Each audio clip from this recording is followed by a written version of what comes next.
السلام علیکم ورحمۃ اللہ وبرکاتہ۔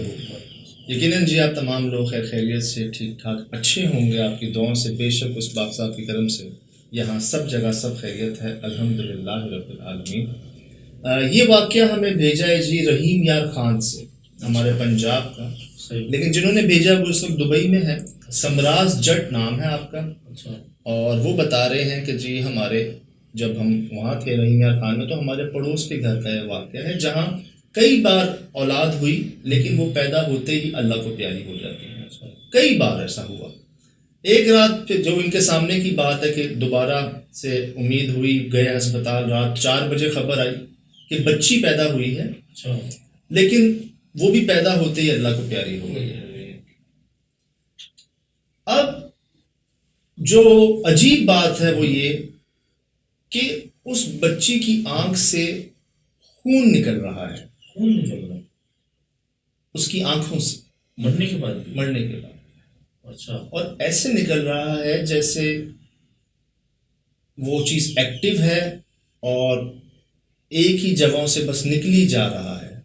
اچھا، یہ بتا رہے ہیں جی کہ 4 بجے کال آئی، بچی پیدا ہوئی ہے لیکن پیٹ سے باہر آتے ہی اس کی ڈیتھ ہو گئی ہے اور اس کی آئز سے بلڈ نہیں رک رہا۔ ہم اس بچی کو گھر لے کر آ رہے ہیں تاکہ اس کی آخری رسومات ادا کی جائیں۔ اچھا، یہ ان کو ہسپتال سے خبر آئی، ٹھیک۔ اب کہہ رہے ہیں جیسی وہ لوگ صبح گھر آئے تو میں نے بچی کا فیس دیکھا تو میں ڈر گیا۔ 5 گھنٹے ہو گئے ہیں ابھی تک بلڈ نہیں رکا تھا۔ 5 گھنٹے گزرنے کے باوجود ان کی آنکھوں سے، بچی کی آنکھ سے خون نہیں رک رہا۔ یہ بتا رہے ہیں جنہوں نے اپنی آنکھوں سے دیکھا۔ محلے کے مولوی صاحب کو بلایا کہ اس کی بچی کی آخری رسومات کیسے ادا کریں۔ مطلب میرے خیال سے وہ چیز یہاں تک نوبت آ گئی ہوگی کہ بلا کے پوچھنا پڑا کہ کیا کریں۔ کیا ایک بچی میں اتنا خون ہوتا ہے؟ میرے خیال سے تو نہیں یار، 5 گھنٹے نکلے جا رہے ہیں۔ پہلے بھی سمجھ میں آتا ہے پری میچور برتھ ہے جس کی وجہ سے کوئی اتنا تو نہیں ہوتا۔ اب نوبت یہ آ گئی کہ مولوی صاحب کو بلا کے پوچھا ہے کہ بھائی ہم کیسے تدفین کریں، تو خون نکلی جا رہا ہے، ایک بات ہے۔ اس بچی کو قبرستان میں نہیں دفنایا جائے گا بلکہ ویرانے میں دفناؤ۔ کیوں؟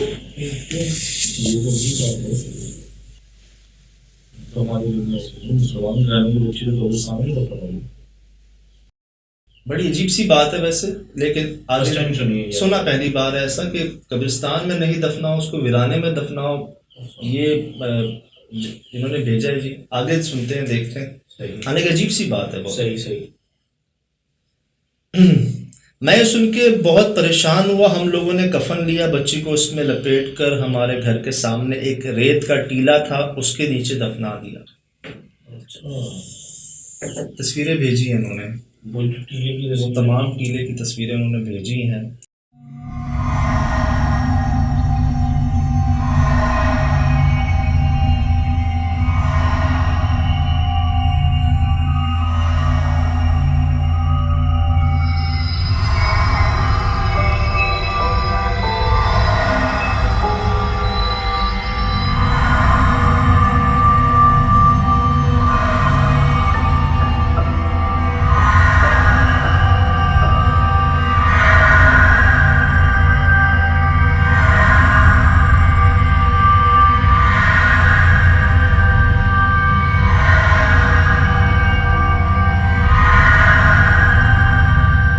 جہاں پر اس بچی کو دفنایا گیا۔ اچھا، یہ تو انہوں نے اور غلط نہیں کیا کہ اپنے ہی محلے میں دفنا دیا، قبر بنا دی۔ سمجھ سے بالاتر بات ہے کہ ایسا انہوں نے کیوں کیا۔ بہرحال آگے جو ایک عجیب سی بات ہے مزید وہ کہ اس کے بعد سے نا شراز بھائی، یہ کوئی 6-8 گھر تھے ایک ساتھ، تو ان سب کو رات کو نا بچے کی رونے کی آوازیں آنا شروع ہو جائے گا۔ اچھا، اور کافی عرصے تک تو یہ لوگ یہی سمجھتے رہے کہ فلاں گھر پہ بچہ ہے، فلاں گھر پہ بچی ہے، فلاں یہ فلاں وہ، ادھر سے آ رہی ہوگی آواز، لیکن ان کو بعد میں اندازہ ہوا کہ آواز جو ہے وہ اس ٹیلے میں سے آ رہی۔ اچھا، جہاں دفنایا تھا اس بچی کو۔ جی، کیا انہوں نے بچی کو زندہ تو نہیں دفنا دیا؟ نہیں، ہسپتال میں ڈکلیئر ہو گئی تھی۔ اچھا، ڈکلیئر ہو گئی، لیکن بلڈ اس کا نہیں رک رہا تھا، اور جو بقول ان کے کسی مولوی صاحب کو انہوں نے بلایا تو انہوں نے کہا کہ آپ یہاں نہیں یہاں دفنائیں اس کو، مطلب قبرستان میں نہیں کہیں اور دفنایا، تو انہوں نے ایک ٹیلے کے نیچے دفنا دیا اس کو. یار مطلب مجھے ابھی تک نہیں سمجھ آ رہی ہے بات کہ ٹیلے پہ مٹی کے نیچے کیوں دفنایا. یہ تو اللہ معاف کرے کوئی خدا نخواستہ جانور تو نہیں تھی وہ، بچی تھی اس کی انسان. بہرحال اچھا جی، اب جی ان کی امی کو پتا چلا کہ میری بچی یہاں دفن ہے. ان کی امی صبح ہوتے ہی اس کی قبر پہ پاس جا کے بیٹھ کے رونا شروع ہو جاتی، اور وہ کچھ دن بعد ٹھیک رات 1 بجے کے بعد بچی کی رونے کی آواز آتی بہت زیادہ تیز، اور ایسا لگتا ہے جیسے کوئی بھوک سے چلا رہا ہے. ایسے ہی کچھ دن گزر گئے، زیادہ آوازیں زیادہ آنا شروع ہو گئی. 7 سے 8 گھر تھے ساتھ ہمارے، سب پریشان تھے کہ بچی کس کی رو رہی ہے. ہم کو کیا پتا کہ کون سی آفت آنے والی ہے. ہم اس گمان میں تھے کہ ہمارے ہمسایوں کی ہی کوئی بچی پیدا ہوئی ہے، شاید وہ روتی ہے، تو ہم نے اس پہ غور کرنا چھوڑ دیا. ایک رات کی بات ہے کہ میں اور میرا چھوٹا بھائی، اس کا نام فراز ہے، سمراز، یہ چھوٹے بھائی کا نام فراز. اب وہ کہہ رہے ہیں ہم گئے سامان لینے رات کو، تو مجھے آواز ہے جیسے پیچھے سے کسی نے کہا رک جاؤ مت جاؤ، رک جاؤ مت جاؤ. اور ان کو لگا ان کی امی کی آواز ہے وہ. اور جب انہوں نے پیچھے مڑ کے دیکھا ان کو کوئی نظر نہیں آیا. جب غور کیا تو آواز اسی ٹیلے کے اندر سے آ رہی تھی. تو یہ بھاگے گھر بھاگے، اپنی امی سے ملے، ان سے کہا کہ جی ایسا ایسا ہوا. تو امی نے دعائیں وغیرہ پڑھنے کا کہا ان کو، اور کہا کہ تم رات کو مت جاؤ. اب جی کیا ہوا کہ ایک رات نا چھوٹی بہن کا دودھ ختم ہو گیا، تو ان کو اور ان کے بھائی کو جانا پڑا دودھ لینے. اب یہ بتا رہے ہیں کہ ہم نے سیف سائڈ نا اپنے ہاتھ میں ایمرجنسی لائٹ رکھی. کہتے ہیں وہ بھیجی بھی ابو نے تھی دبئی سے، تو وہ نئی تھی اور اس کی بہت تیز روشنی تھی، فل چارج بھی رکھتے تھے ہم اس کو. کہتے اب رات کو نکلے ہیں میں اور میرے بھائی نا، یہ سمراز اور فراز. کہتے ہم نکلے ہیں، رستے میں ہی ہیں. اب ہمیں دل میں ڈر بھی ہے، ہم اس طرف دیکھ بھی نہیں رہے، وہ ٹیلا قریب میں ہی تھا ان 7-8 گھروں کے.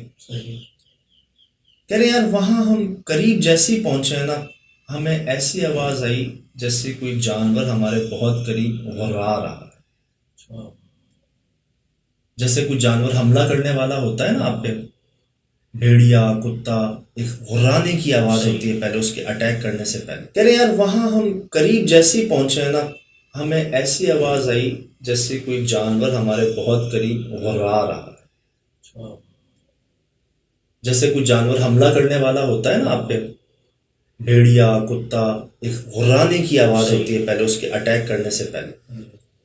کہتے ہیں جیسے ہی ہم نے لائٹ پیچھے کی، ہمیں پیچھے سے آواز آئی، وہ پیچھے کی تو کوئی بھی نہیں تھا، نظر کوئی نہیں آیا. اب یہ اس کی تفصیل یوں بتا رہے ہیں کہ آگے آگے میرا چھوٹا بھائی تھا اور اس کے پیچھے میں چل رہا تھا. لائٹ میرے ہاتھ میں تھی اور برتن بھی، دودھ کا برتن. اب نا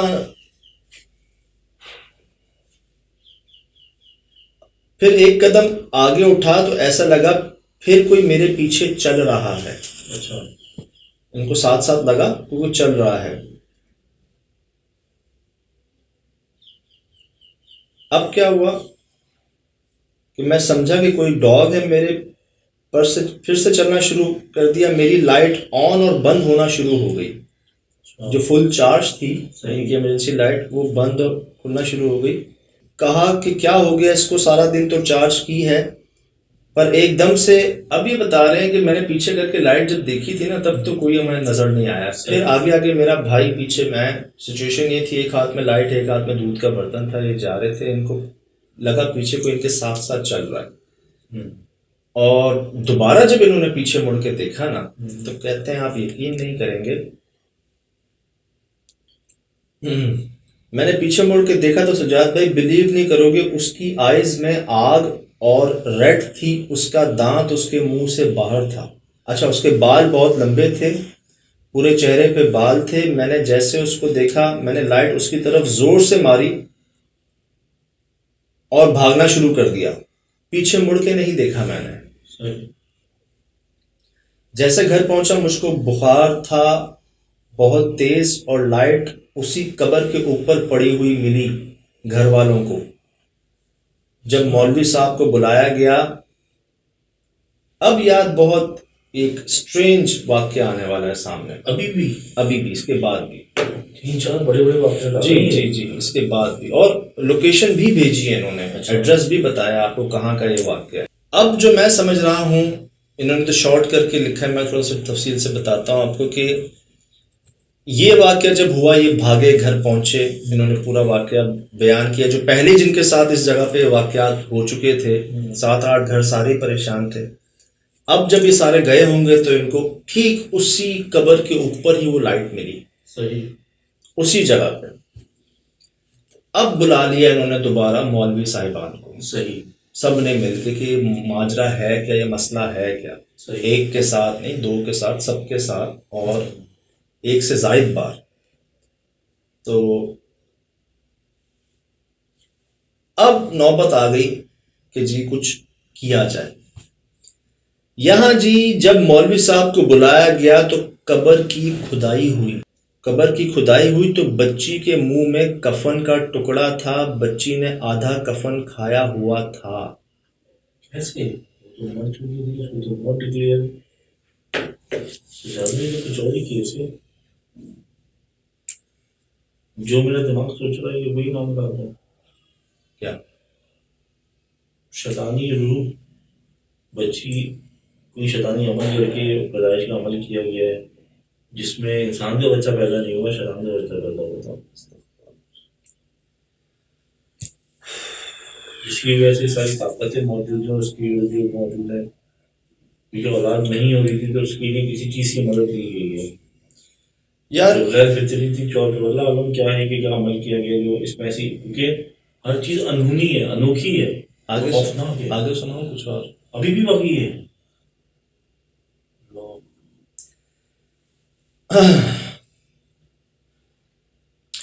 بچی نے آدھا کفن کھایا ہوا تھا, پر پھر 4 سے 5 علماء آئے اور انہوں نے بچی کا سر علیحدہ کیا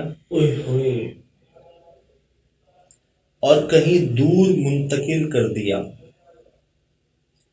آج بھی وہاں کوئی جانور بھٹکتا ہے تو 5 یا 6 دنوں میں مر جاتا ہے. ابھی وہاں آبادی ہو گئی ہے لیکن ابھی وہ جگہ ہانٹڈ ہے. میں آج تک نہیں بھولا اس بات کو, رونگٹے کھڑے ہو جاتے ہیں بھائی. یہ ایک سچی کہانی ہے میرے ساتھ جو ہوئی ہے. یہ کیا ہے؟ السلام علیکم ورحمۃ اللہ وبرکاتہ. سجاد بھائی, یہ 2 تصویریں ابھی اس کے اوپر آبادی ہو گئی, مگر جو وہ کھگا ہے نا, وہ کھگا ابھی بھی ویسے ہی ہے.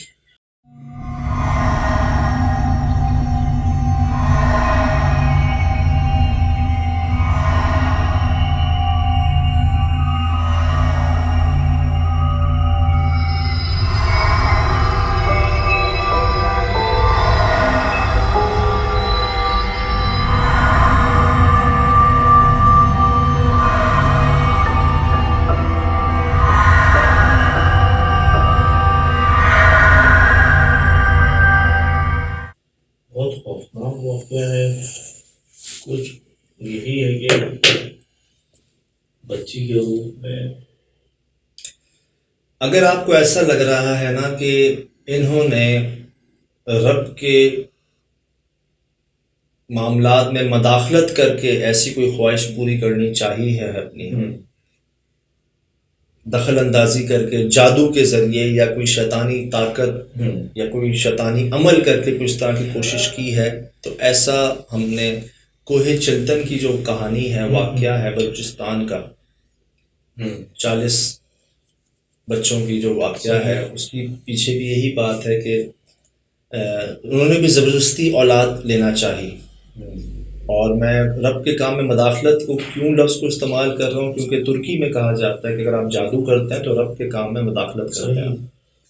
پھر یار میں نے اپنے مہربان سے سنا, یہ ہوتا ہے نا, لوگ کہتے تو نہیں تھے لیکن دل میں خواہش ہوتی تھی کہ اولاد اولاد اولاد. اکثر ہم دیکھتے بھی ہیں اس کی خواہش کے لیے جو ہے نا لوگ بڑی کوشش کرتے ہیں, اور شاید ایک ٹائم پر آ کر کسی بھی منزل سے گزر جاتے ہیں. تو آپ نے فرمایا کہ ایک تو کتاب میں صاف لکھا ہوا ہے ہم نے کسی کو بیٹا دیا, ہم نے کسی کو بیٹی دی, ہم نے کسی کو بیٹا بیٹی دونوں دیے, اور ہم نے کسی کو کچھ بھی نہیں دیا. یہ تو خود فرما رہے ہیں. تو ہمارے مہربان فرماتے ہیں, یہ میں نے اپنی آنکھوں سے دیکھا ہے اور کانوں سے سنی ہوئی بات بتا رہا ہوں کہ ایک صاحب موجود تھے, شاید اولاد کی خواہش تھی دل میں, تو آپ نے فرمایا ایسے والدین بھی ہیں جو بعد میں اللہ سے کہہ رہے ہوتے ہیں کہ اے اللہ اس اولاد سے اچھا تو ہمیں اولاد ہی نہ دیتا. صحیح کہہ رہے ہیں.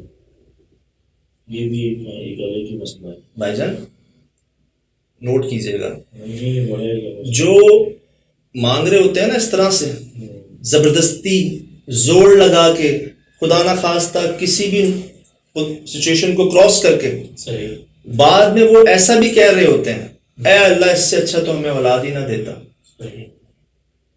اور بھی بڑے سخت الفاظ بول رہے ہوتے ہیں وہ والدین بعد میں, جب رب نے صاف لکھا ہے. بے شک ایک نعمت ہے اللہ پاک کی, یار رزق ایک نعمت ہے,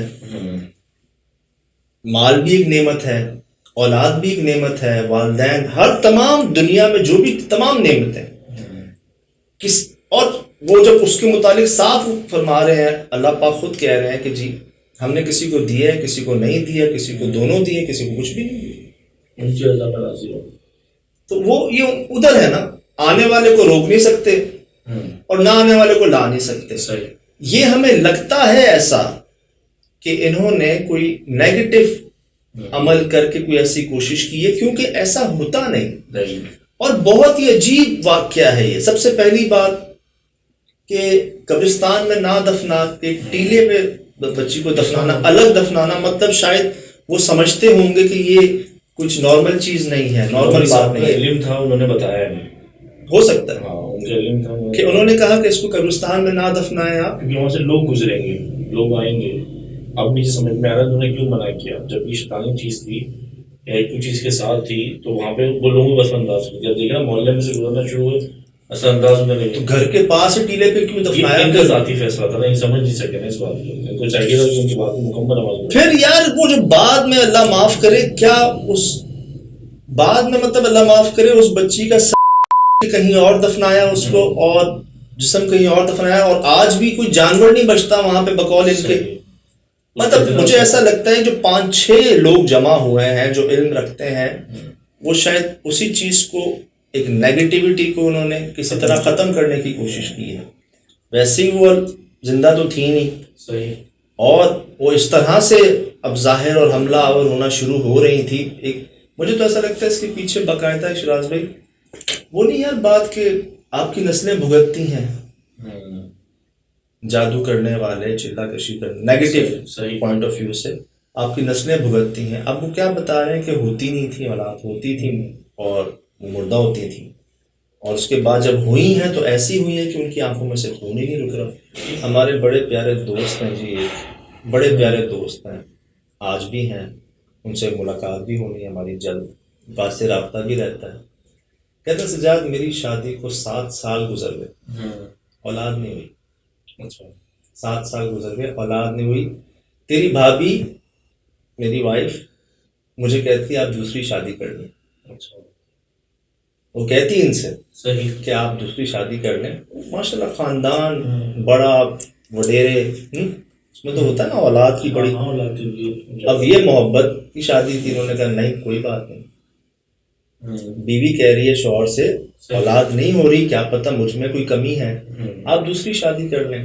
انہوں نے نہیں کی. 8ویں سال اللہ نے اولاد دی. اللہ تعالیٰ نے ماشاءاللہ سے. آپ نوٹ تو کریں سر, سچویشن سمجھے نا, کہ یہ میں آپ کو اپنے قریبی کی واقعہ بتا رہا ہوں. میں مانتا ہوں جس پہ گزرتی ہے وہ بہتر جانتا ہے, ہر کسی میں چاہ ہوتی ہے, لیکن اس کی ماننے میں ہی سکون ہے, اس پہ یقین پہ ہی سکون ہے, اور مثال سامنے ہے. وہ 7 سال آپ اندازہ لگا لیں کیا گزرتی ہوگی جب وہ دیکھتے ہوں گے. دل میں آتی تو ہے نا, اور اتنی آ گئی کہ ان کی بیگم نے ان سے کہنا شروع کر دیا آپ دوسری شادی کر لیں, اور ماشاءاللہ ان کو بھی سلام, انہوں نے نہیں کی. اور 8ویں سال اللہ نے ان کو اولاد سے نوازا. اب وہ کھیلتے کودتے رہتے ہیں سارے. ماشاء اللہ ایسے ہی رکھے. اللہ سب کو ایسے رکھے. تو اسی طرح جی یہ سبق ہمیں یہ ملتا ہے کہ جب وہ خود کہہ رہے ہیں ایک بات تو اس سے بڑھ کے کیا ہوگا. اسی میں بہتری ہے. اور جو ہمارے مہربان نے فرمایا کہ جو زبردستی چاہ رہے ہوتے ہیں کہ نہیں ہمیں چاہیے صحیح کچھ بھی کرو, ہمیں کچھ کرنا ہے اس کے بغیر یہ نہیں, تو پھر وہی لوگ بعد میں ایسی باتیں بھی کر رہے ہوتے ہیں کہ اے اللہ اس سے اچھا تو ہمیں اولاد ہی نہ دیتا. صحیح بات ہے. وہ ہوتا نہیں اے اللہ اس سے اچھا تو ہمیں اٹھا لیتا, پہلے یہ دن دیکھنے سے پہلے ہمیں اٹھا لیتا. اس طرح کی باتیں کہتے ہیں ایسے والدین جو. لیکن سجاد بھائی یہ واقعہ روح کو ہلا دینے والا ہے یار. مجھے سنتے میں اب اینڈ ہو رہا ہے لیکن ایک سے بڑھ کر ایک خوفناک سلسلہ تھا جس پہ بیتی ہوگی. کتنی خطرناک بیتی ہوگی. وہ بتا تو رہے ہیں کہ آج بھی رونگٹے کھڑے ہو جاتے ہیں. اور انہوں نے تصویروں کے ساتھ شیئر کیا. رحیم یار خان کا جی یہ واقعہ ہے, باقاعدہ انہوں نے اپنے نام کے ساتھ سمراج جٹ اور ان کے چھوٹے بھائی فراز جٹ انہوں نے شیئر کیا. وہ ٹیلے کی تصویریں ہمیں بتائی ہیں. وہ کھڈا حالانکہ آس پاس آبادی ہوئی ہے لیکن وہاں آج بھی جو ہے نا جانور نہیں بچتا کوئی ایک ہفتے کے اندر. تو باقی تو پھر کیا, بس وہ اللہ محفوظ رکھیں جی آپ کو. ہمیں اس طرح کے خیال سے اس طرح کی سوچ سے بھی کرنا تو بہت دور کی بات ہے. فی الحال دیجیے اجازت, زندگی رہی انشاءاللہ ہوگی ملاقات. السلام.